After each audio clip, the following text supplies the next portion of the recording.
Hey there, I wanted to show you a new puzzle book I just got in. This is the Mystery Agency Bookshop Murder Puzzle Book by Henry Lewis. It's interactive. When you first open it up, you get some background information as well as 5 things you should know before you go. You're going to fill in pages. So the next 3 double page spreads are where you're going to be filling in information regarding your suspects. There's 2 pages of suspects, as well as a homicide report where you'll fill in information, and then a map of Booksellers Row.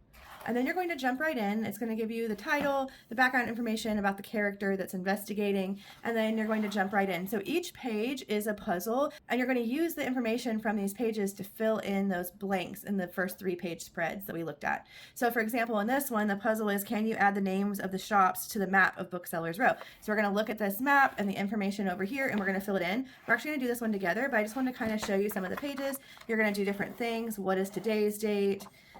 What time was the murder committed? Looking at this picture and reading that background information. And so each page has different pieces that you're piecing together until you solve the entire crime. So let's go ahead and look at filling in the map together. So this is the map. So it starts out by telling us Bookseller Row. A body had been discovered earlier that evening outside Inkwell's bookshop. As I passed the shimmering frontage of Belvedere Theater, I came to a pair of wrought iron gates. A police officer guarding the crime scene waved me through, and I entered the narrow street beyond, wrapping my coat around me more tightly to fight off the chill.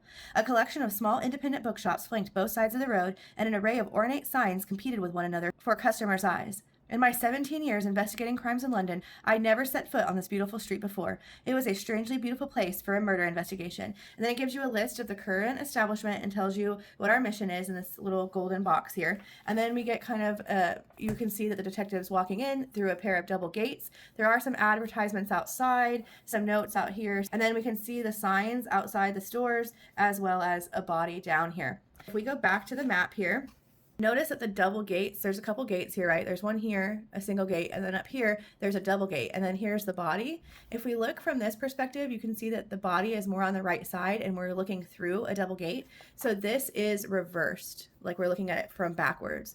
And so because it tells us that Inkwell's bookshop is where the body was found, then right here, I believe this is going to be Inkwell's bookshop. And I am writing in Sharpie, so hopefully I'm right. So we're going to use clues to figure out the rest here. So we're on this side of the street. If this is Inkwell's bookshop, it does look like they're coming closer to the gate. There's another IB, and I don't see any other IBs on the signs.